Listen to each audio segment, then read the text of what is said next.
Édouard Turnezen, Doctrine de la cure d'âme. Deuxième partie.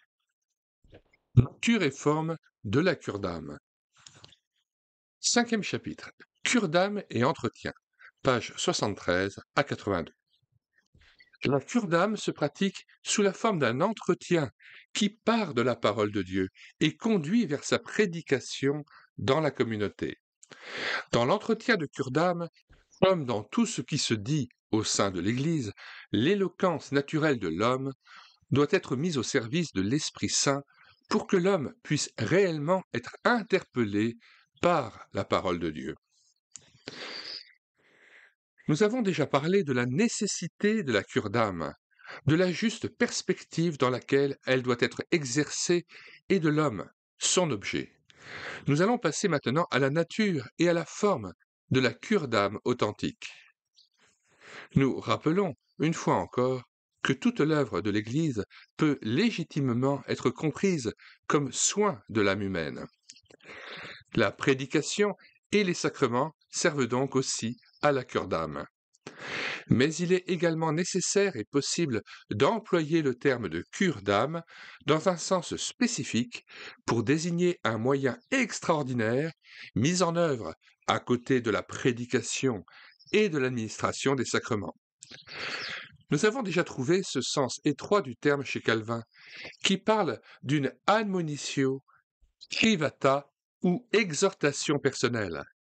Nous l'avons trouvé précisé chez Luther, qui parle d'un mutuum colloquium et consolation fratrum, d'une conversation et d'une consolation fraternelle.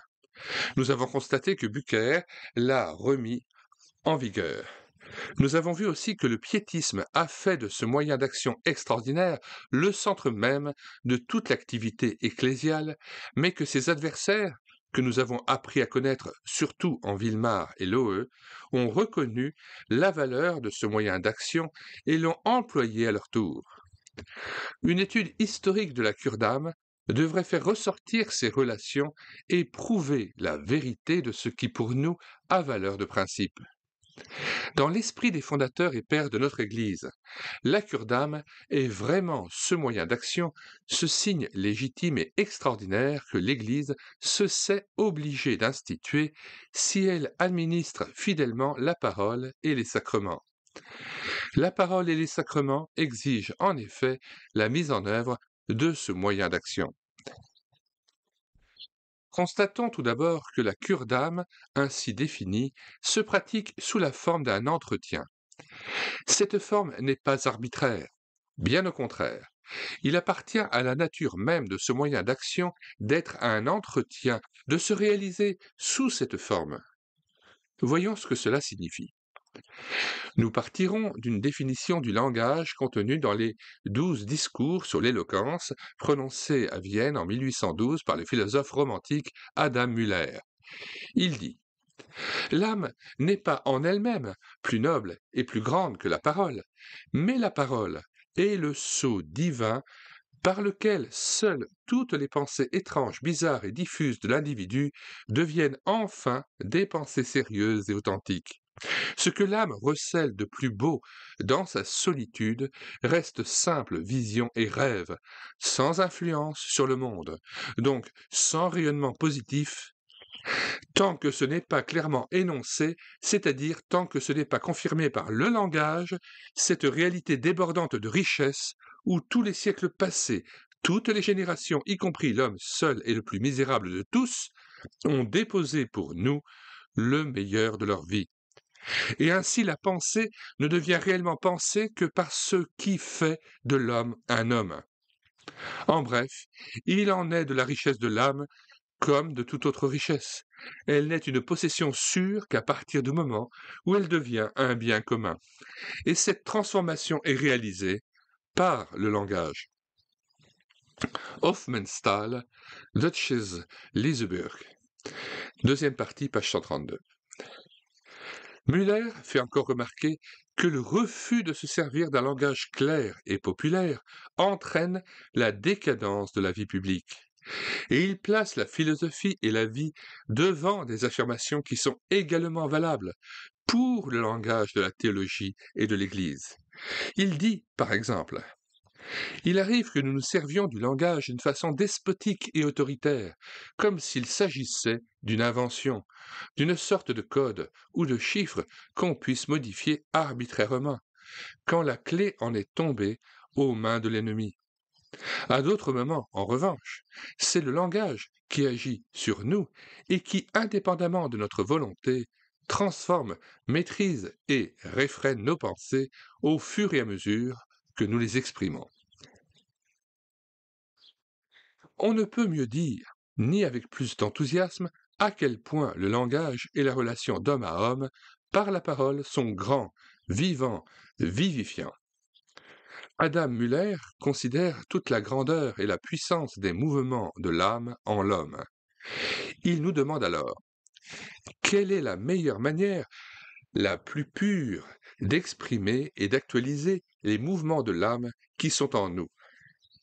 Car ce n'est qu'en faisant profiter les autres de ces trésors de l'âme humaine qu'on en fait la réalité essentielle, centrale de la vie. C'est ainsi seulement que la vie elle-même devient réellement humaine. Or, ce qui permet cette communication, cette humanisation de la vie, ce sont les mots, le langage, la parole. La parole nous libère. A. Müller lui attribue une puissance divine. Évidemment, cela implique que nous nous trouvions à tout moment à un point de crise.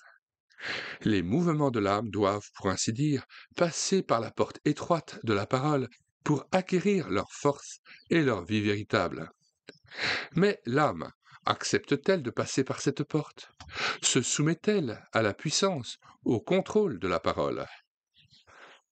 À quoi bon une âme très profonde si tout y reste embrouillé et replié sur soi-même?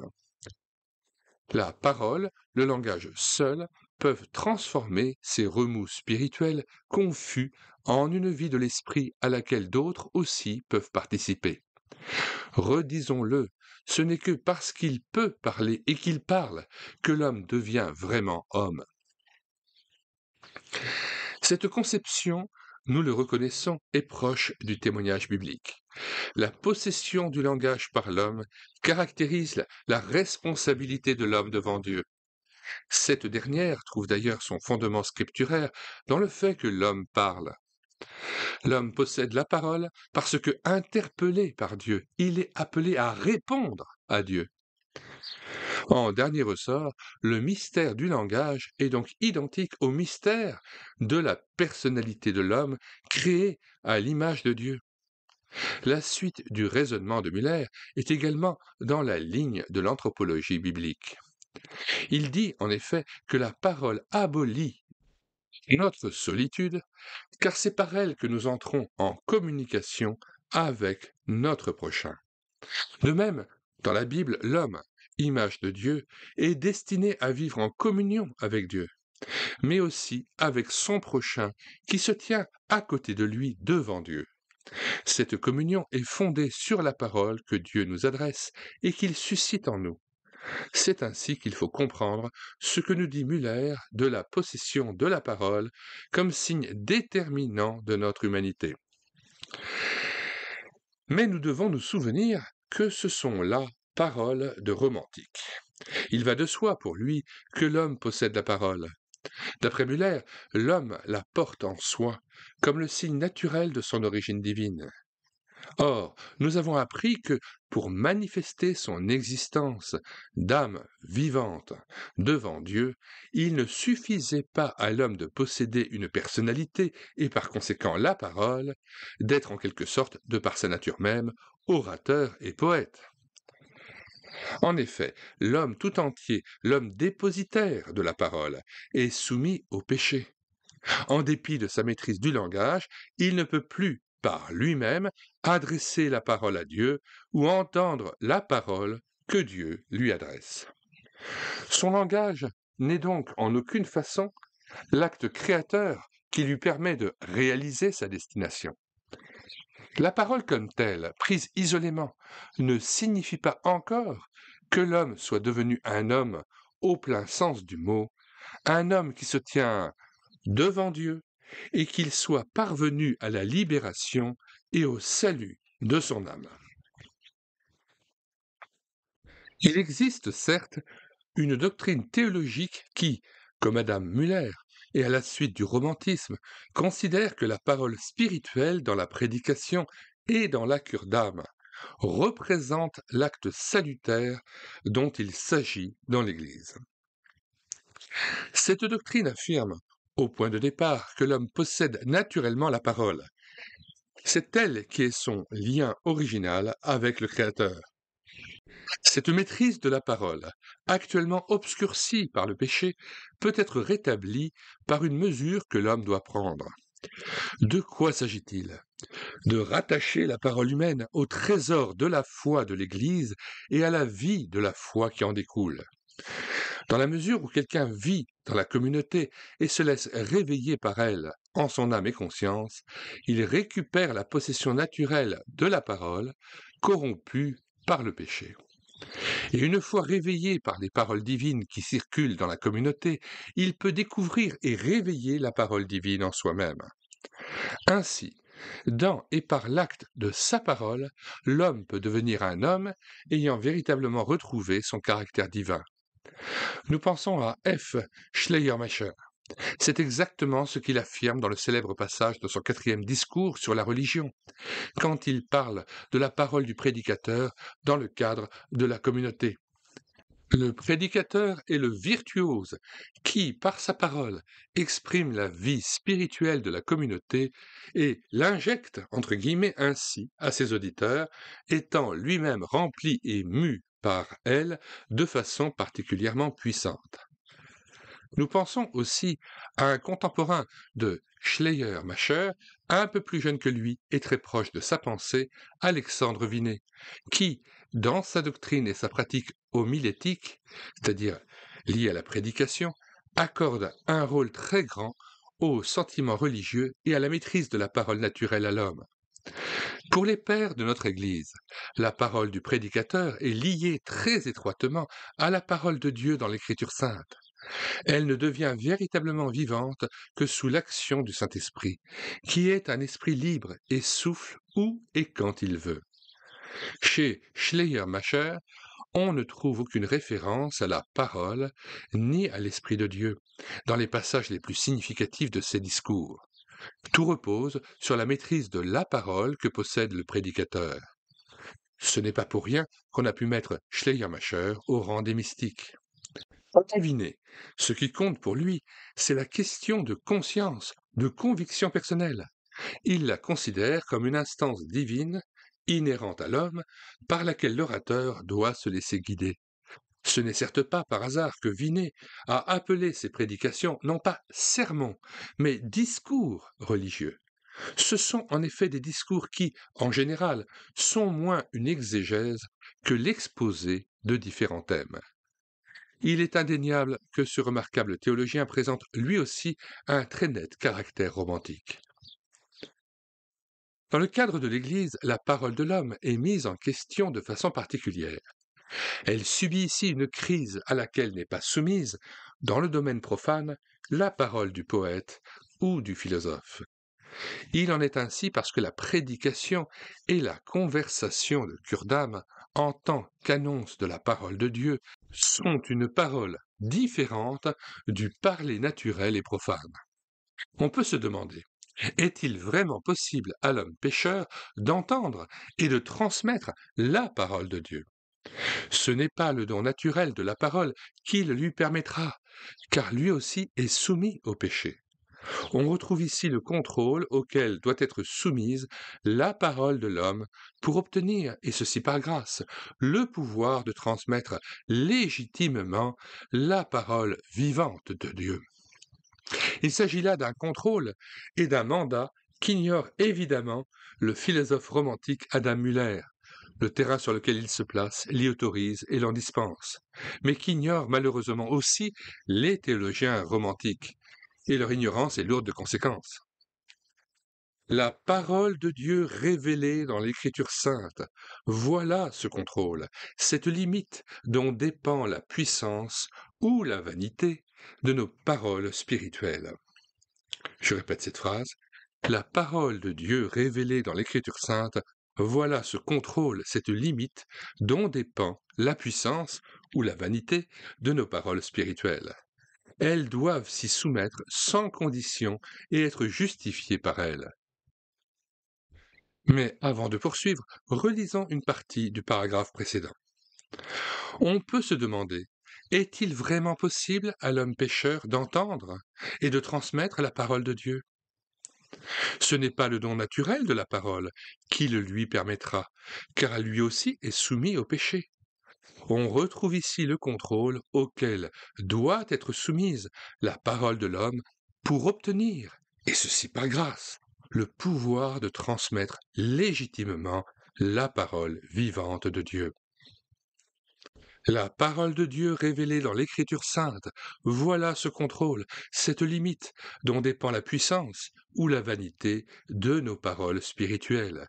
Elles doivent s'y soumettre sans condition et être justifiées par elles. Les théologiens de l'école romantique, et je pense de nouveau à F. Schleiermacher, savent bien que le prédicateur et celui qui exerce la cure d'âme sont liés à la parole de Dieu. À leurs yeux, la parole de Dieu est le prototype d'une maîtrise de la parole existant en puissance chez tout homme, lieu où, comme le dit Schleiermacher, se produit l'impulsion d'où jaillit à l'intérieur de l'homme un mouvement éternel déclenché par la parole de Dieu dans l'Écriture sainte. La parole de Dieu est nécessaire pour donner cette impulsion. Il est évident, d'après les Écritures, comme d'après l'enseignement des pères, que la parole de Dieu est verbum alienum, dans le sens le plus strict, une parole tout à fait à part, une parole autre, que nous sommes absolument incapables de dire, une parole s'opposant à toutes nos paroles humaines par la force et la majesté qui lui sont propres. Elle conserve cette force et cette majesté et ne les abandonne pas, même quand elle revêt une forme humaine, c'est-à-dire quand elle est transmise à la manière humaine, comme parole de prophète ou d'apôtre, et partant comme parole de prédicateur ou de directeur spirituel.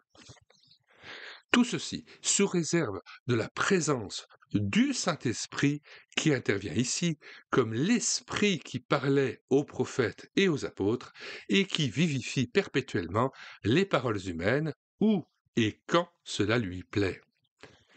Nos paroles dans l'Église sont soumises à cette condition. C'est là la crise qui en fait un langage particulier. Les paroles que nous sommes appelés à prononcer dans la cure d'âme, justement, ne peuvent donc pas jaillir directement de notre éloquence naturelle. La parole de Dieu n'est pas cachée au plus profond de l'âme humaine, d'où elle pourrait être tirée, peut-être à l'aide de la Bible.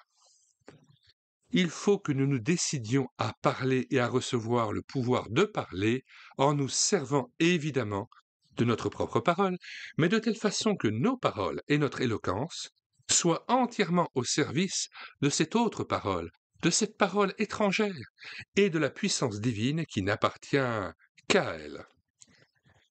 Dans la mesure où il s'agit de parler de choses divines, nous ne devons donc considérer nos paroles que comme un instrument au service de la parole de Dieu. Si nous nous servons ainsi de notre langage, il devient un splendide et admirable outil. Adam Müller a tout à fait raison, il est impossible d'en surestimer la valeur. Mais en dépit de sa puissance, il est soumis à l'autorité de l'Esprit et de la parole de Dieu, comme à une autorité étrangère qui exercerait tous les droits sur lui. Nos paroles, même si elles sont les paroles d'un homme, comblé de dons philosophiques ou poétiques, doivent se laisser accaparer, usurper, dominer par cet autre esprit, avec un E majuscule, et cette autre parole. Il ne doit pas s'agir d'autre chose que de vouloir se faire l'écho, et l'écho seulement de cette autre parole qui nous est étrangère, qui ne peut et ne pourra jamais jaillir de notre esprit et de notre éloquence. Notre langage doit vouloir emprunter cette parole qui nous est étrangère et non nos paroles à nous. En effet, il s'agit de parler dans l'Église. Et l'Église ne signifie et n'est rien d'autre que le domaine spirituel dans lequel ce langage se manifeste et est utilisé. C'est l'homme qui parle ici, cela ne fait aucun doute. Et certes, toutes ses facultés spirituelles les plus profondes sont mises à contribution au maximum. Toutefois, ce qu'il dit, il ne le tire pas des profondeurs de sa spiritualité, mais il parle avec la force que lui donne cette autre parole, étrangère à lui, qui ne lui est que prêtée. Ce qu'il dit, c'est la parole de Dieu. Tout ce qui précède est valable d'abord pour la prédication. Cependant, cela s'applique aussi à l'entretien de cure d'âme, donc à cette conversation qui part de la prédication et qui y ramène. On peut affirmer que la forme originelle de tout parler humain est la conversation. Cela signifie simplement qu'il ne s'agit jamais d'un monologue. Parler n'a de sens que si l'on a l'intention d'extérioriser la parole intérieure et de provoquer une réponse. La parole veut être entendue, et ce qui prouve que l'on a réellement entendu, c'est la réponse, la réplique à ce que nous avons dit. C'est ainsi que nous comprenons le terme de conversation ou entretien. La prédication de l'Église, elle aussi, ne veut être qu'une réponse, qu'une parole appelant la réplique. Mais dans l'Église, ce n'est pas l'homme qui a la parole, mais Dieu qui se sert de la parole humaine comme d'un instrument pour proclamer sa propre parole. Il ne s'agit pas seulement d'une conversation dans laquelle l'homme resterait seul en face de lui-même. Il s'agit d'une conversation que Dieu mène et à laquelle il fait participer l'homme. C'est pour cette raison que la réponse qui doit suivre la prédication de l'Église, et qui la suit effectivement, ne consiste pas en une parole quelconque par laquelle l'homme, interpellé par le prédicateur, s'adresserait à son tour à d'autres hommes pour leur communiquer ses propres pensées. Bien au contraire, parce qu'il s'agit ici d'une conversation de Dieu avec l'homme, la réponse de l'homme s'adresse à Dieu lui-même. C'est ainsi qu'on en arrive au chant et à la prière. C'est bien ce que voulait dire Martin Luther quand il affirmait que le chant et la prière, dans le culte, sont la vraie réponse donnée par l'homme à la parole que Dieu lui a adressée dans la prédication. Nous utilisons pour ce langage, suscité par la parole de Dieu et lui répondant, un terme particulier. Nous l'appelons liturgie. Nous lisons la définition Larousse de liturgie, ensemble du culte public, rite, prière, chant, rendu à Dieu par l'Église tel qu'il est déterminé et reconnu par l'autorité compétente. Ou encore, religion chrétienne, culte public et officiel institué par une Église. Cérémonial, culte, service divin, par exemple la liturgie anglicane. Nous refermons la parenthèse. En effet, le fondement et la justification de ce que nous appelons liturgie se trouvent dans ce que nous venons de dire.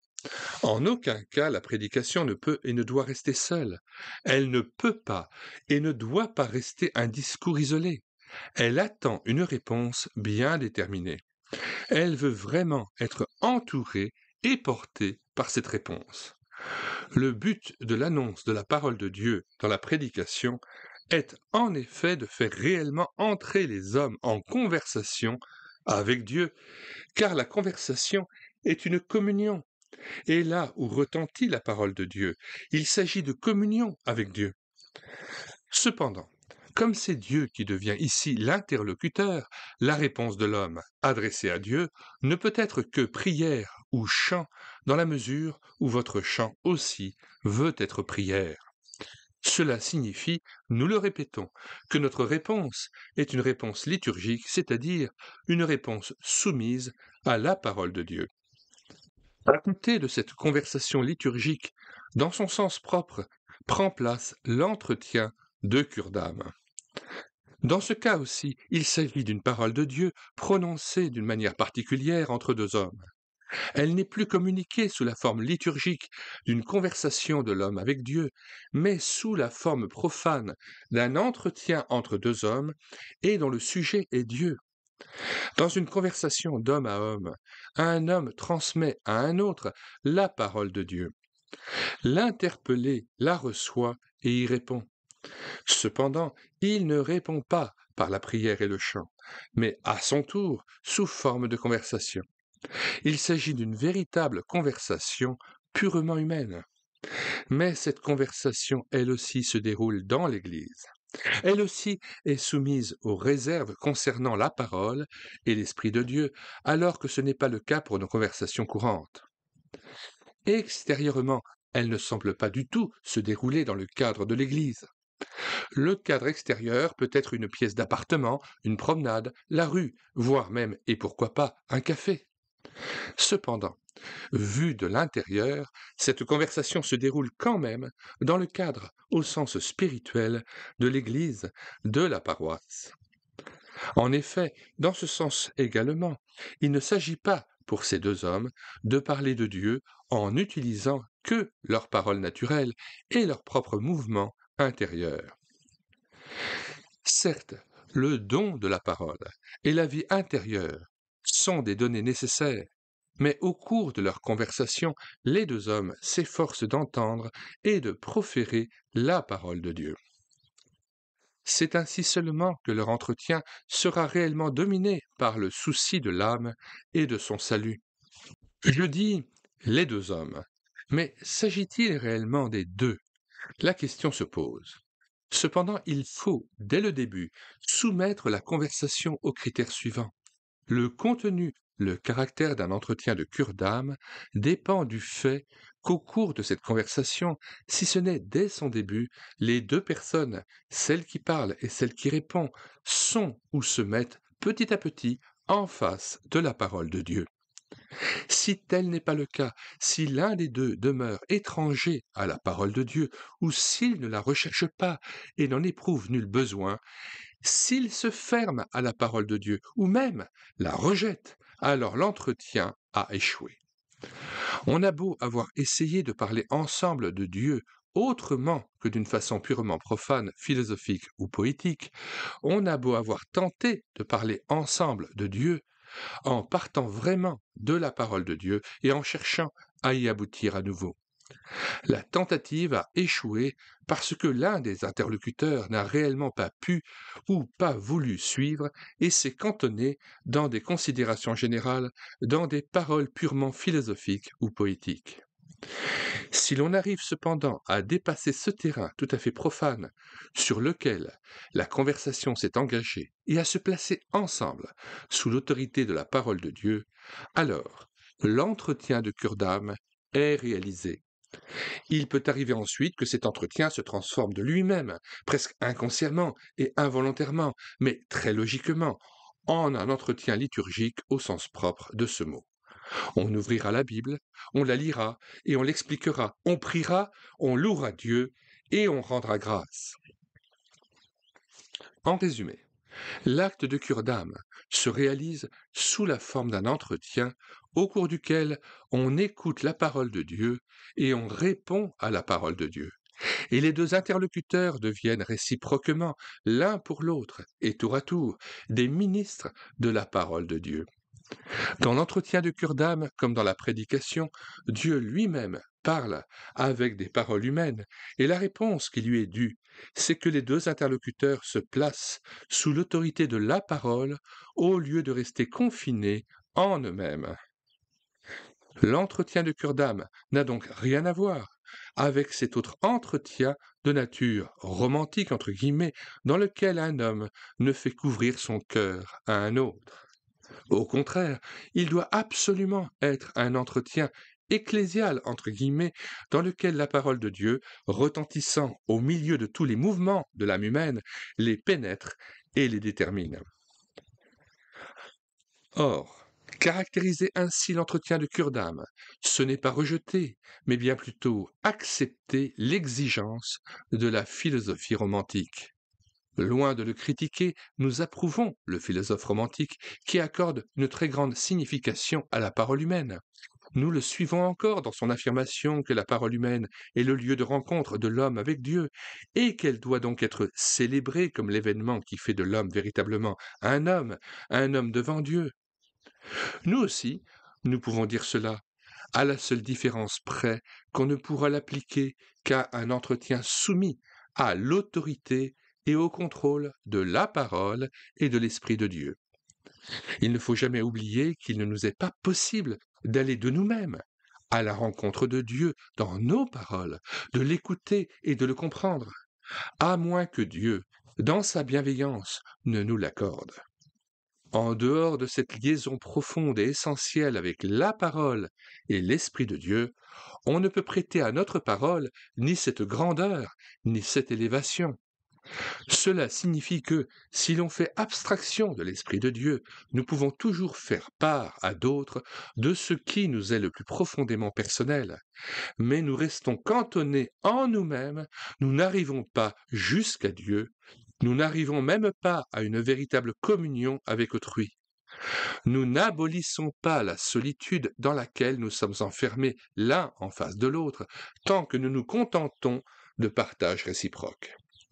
Ce qui manque en effet, c'est cette présence de l'esprit qui, tel un continuo, j'ouvre une parenthèse, parfois les propos de M. Turnesen sont un peu obscurs, et j'avoue qu'il gagnerait à être plus transparent et plus simple dans sa manière de s'exprimer. S'agit-il de l'équivalent du latin de l'adverbe continuo qui veut dire continuellement sans interruption? Je referme la parenthèse. Ce qui manque en effet, c'est cette présence de l'esprit qui, tel un continuo, nous dépasse, nous cerne de toutes parts, quand nous nous tenons ensemble devant Dieu et qui nous lie ainsi à celui qui est notre vis-à-vis dans la conversation. Seul l'Esprit nous permet de nous rencontrer dans une communion véritable. Toutefois, si ce que nous disons est mis au service de la parole de Dieu, si nous ne prononçons plus des paroles qui nous soient propres, et si nous faisons de nos paroles un instrument de la connaissance de Dieu, c'est-à-dire si nous nous plaçons devant Dieu pour parler, alors la solitude de notre monologue est rompue. Nous sommes tirés hors du retranchement de notre moi et devenons enfin des hommes placés dans une authentique communion avec Dieu et aussi l'un avec l'autre. Le moi de l'homme n'est plus abandonné à sa solitude. Le moi de Dieu nous dit tu, tu, entre guillemets, et en interpellant notre prochain en même temps que nous, il en fait notre frère. Il nous libère ainsi de la solitude que nous ne pouvons rompre par nos propres moyens. L'entretien de cœur d'âme devient ainsi le prototype d'une conversation qui rapproche et sauve réellement les hommes. Nous donnons alors raison aux romantiques, une telle conversation compte parmi ce qui peut nous arriver de plus grand. Il faut bien se demander enfin si un peu de cette victoire et de cette grandeur, apanage de la conversation de cœur d'âme qui nous place devant Dieu et devant notre prochain, ne devrait pas rayonner dans toute conversation à l'intérieur de la communauté, pour peu qu'elle ait lieu entre deux hommes nourris par la prédication et les sacrements de l'Église. Ce caractère fondamental de la conversation entre chrétiens tel qu'il se manifeste dans l'entretien de cure d'âme ne devrait-il pas être également le caractère fondamental de la conversation quotidienne et profane? Comment les membres d'une communauté pourraient-ils jamais oublier dans leur conversation qu'ils sont des hommes interpellés par la parole de Dieu? Comment pourraient-ils, dans la conversation soi-disant profane, oublier et renier brusquement le fait qu'ils sont interpellés ensemble par la parole de Dieu? Comment ne serait-elle pas, là aussi, efficace et importante, et ne pénétrerait-elle pas d'une façon déterminante tous les propos des hommes? Voilà la promesse et l'exigence adressée à toutes nos conversations d'hommes. Cela signifie que, même si nous parlons des choses les plus banales, nos propos peuvent avoir pour point de départ et pour aboutissement la parole de Dieu et être déterminés par elle. Chaque conversation peut contenir ce souci de l'homme placé devant Dieu, donc ce souci de l'âme qui caractérise la cure d'âme proprement dite. Nous pensons rendre ainsi ce que disent deux textes de l'Épître aux Éphésiens au sujet de nos conversations humaines, considérées sous l'angle de la vie spirituelle de la communauté. Qu'il ne sorte de votre bouche aucune parole mauvaise, mais s'il y a lieu, quelques bonnes paroles qui servent à l'édification et communiquent une grâce à ceux qui l'entendent. Éphésiens 4, verset 29. L'apôtre parle ici des relations quotidiennes entre chrétiens, donc de la conversation ordinaire banale. Il envisage deux possibilités. Ou bien on échange des paroles mauvaises, entre guillemets, ou bien, même s'il ne s'agit que de faits courants, ce sont de bonnes paroles, c'est-à-dire des paroles communiquant la grâce. Quelle grande affirmation! Elle ne peut vouloir dire que ceci: toute conversation doit servir au progrès spirituel des deux parties. Nous voici donc placés sur le terrain de la conversation de cure d'âme réciproque. À ceci s'oppose la parole mauvaise, qui ne mène à rien. Car ce qui est mauvais ne peut pas donner de bons fruits et ne mérite même pas d'être exprimé en parole, aussi élevée soit-elle. Converser serait donc la grande occasion de faire ensemble un pas en avant. Paul dit cela à des hommes interpellés par la parole de Dieu et appelés par elle à une vie nouvelle. De tels hommes devraient s'aider mutuellement à progresser, même dans la conversation banale de chaque jour. Ils ne peuvent plus éprouver aucun plaisir à échanger de vains propos. Chaque véritable conversation doit être un pas en avant fait ensemble. De tels hommes ont réellement quelque chose à se dire. Ils doivent laisser leur conversation courante refléter ce que la parole de Dieu a mis en eux de sérieux, de particulier, de joyeux. Leurs propos ne doivent pas seulement exprimer le manque de joie, la vanité, la vulgarité qui remplit nos vies, dans la mesure où elles ne sont pas animées par la parole de Dieu. Sinon, nos paroles restent mauvaises, entre guillemets. C'est pour cela que l'apôtre ajoute une exhortation tout à fait positive. Et c'est là le deuxième passage que nous citerons, Éphésiens 5, verset 19a. Entretenez-vous par des psaumes, par des hymnes et par des cantiques spirituels, chantant et célébrant de tout votre cœur les louanges du Seigneur. Il vise encore une fois très haut. C'est de la conversation liturgique qu'il s'agit, de la conversation qui se termine par la prière et le chant. On peut se demander si, dans ce cas, les frontières ne sont pas également incertaines. Si l'on peut passer du culte à l'entretien de cure d'âme, qui, à sa manière, est, comme la prédication, une conversation devant Dieu, pouvant amener à parler avec Dieu, il existe également une voie qui mène de la cure d'âme à la conversation courante. Celle-ci aura alors pour but, pour seule fin, le salut et la vie de l'âme devant Dieu. Quand un homme accueille en lui la parole et l'Esprit de Dieu, un peu de la joie de la présence de Dieu rayonne en lui, même s'il ne chante pas et résonne jusque dans sa façon de parler habituelle. Elle surgit parfois au cours de la conversation la plus banale, à table ou bien à propos de faits profanes, en commentant le journal, dans une parole quelconque dite à autrui, quelquefois tout à fait involontairement et inconsciemment. En conclusion, 3 remarques s'imposent. En premier lieu, tout ce que nous venons de dire ne doit en aucune manière effacer la frontière existant entre entretien de cure d'âme et conversation courante. Il serait faux de croire que le but de chaque conversation doit être la cure d'âme d'autrui. Cela entraînerait une terrible limitation de notre parole, conduirait à des impasses grotesques et à des situations absolument insupportables. Ce n'est pas sans raison qu'il existe un entretien spécifique de cure d'âme, dressé comme un signe particulier dans le domaine de la parole courante, mais un peu à part. ce qui n'exclut pas d'ailleurs que le sens profond de toute parole ne soit révélé par cet entretien de cure d'âme au sens strict. Une chose est certaine, c'est qu'on n'a pas reconnu et expérimenté ce que signifie le mot de dialogue, si l'on ignore cette conversation précise et particulière de la cure d'âme, c'est-à-dire si l'individu n'a pas encore eu avec son prochain, et dans le cadre de la communauté, une conversation à partir de la parole de Dieu. En second lieu, il ne faut jamais perdre de vue que la prédication qui, par nature, diffère de l'entretien de cure d'âme, reste toujours absolument nécessaire. Il ne peut être question que toutes les paroles spirituelles se restreignent à des entretiens de cure d'âme. Cela ne saurait se produire parce que la véritable conversation de cure d'âme ne peut pas avoir pour origine l'éloquence d'un homme qui parlerait à son prochain en puisant ses paroles en lui-même, et ce, même s'il était question de Dieu et des choses divines.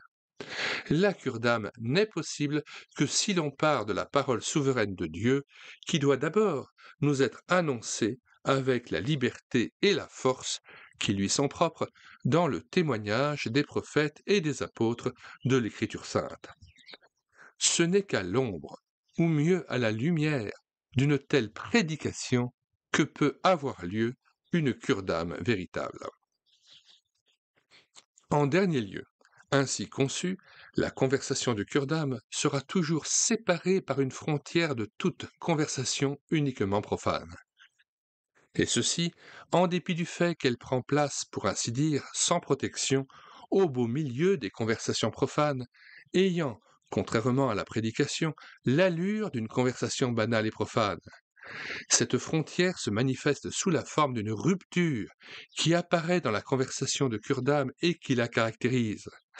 Cette rupture existe parce qu'il nous est impossible de partir de l'homme et de son moi pour aboutir à une conversation spirituelle, et parce que l'appel de la parole de Dieu qui sanctifie notre conversation est indispensable. La rupture atteste ce fait. Elle traverse la parole profane, c'est-à-dire la parole qui traite de choses insignifiantes, dès qu'elle est devenue réellement une conversation de cure d'âme. Cette rupture provient de la limite, de l'autorité à laquelle nous soumettons et confrontons nos paroles dans la cure d'âme. On pourrait sans doute résumer tout ceci dans une formule très simple. Toutes nos paroles doivent être soumises aux critères de la parole de Dieu. Suivant qu'elles s'y conforment ou non, il s'agira de paroles inutiles, stériles, mauvaises, incapables d'apporter quelque chose à celui qui les entend, ne menant à rien et n'édifiant rien, ou bien au contraire, de paroles qui communiquent à ceux qui les entendent la grâce qui nous est donnée à nous-mêmes. Mais nous voici arrivés au point où il nous faut étudier en détail le caractère de l'entretien spirituel. Fin de la lecture du chapitre 5 intitulé « Cure d'âme et entretien ». Nous signalons que nous avons mis le lien de téléchargement gratuit de cet ouvrage d'Édouard Turnezen, Doctrine de la cure d'âme, dans les commentaires de cette vidéo. Le téléchargement se fera à partir du site internet médiathèque-chrétienne.fr, site contenant déjà plus de 1500 ouvrages chrétiens dont nous avons assuré la réédition numérique. Nous ajoutons au lien de téléchargement de cet ouvrage le lien de téléchargement de plusieurs autres ouvrages sur la cure d'âme que nous vous recommandons et que vous pouvez télécharger sur médiathèque-chrétienne.fr.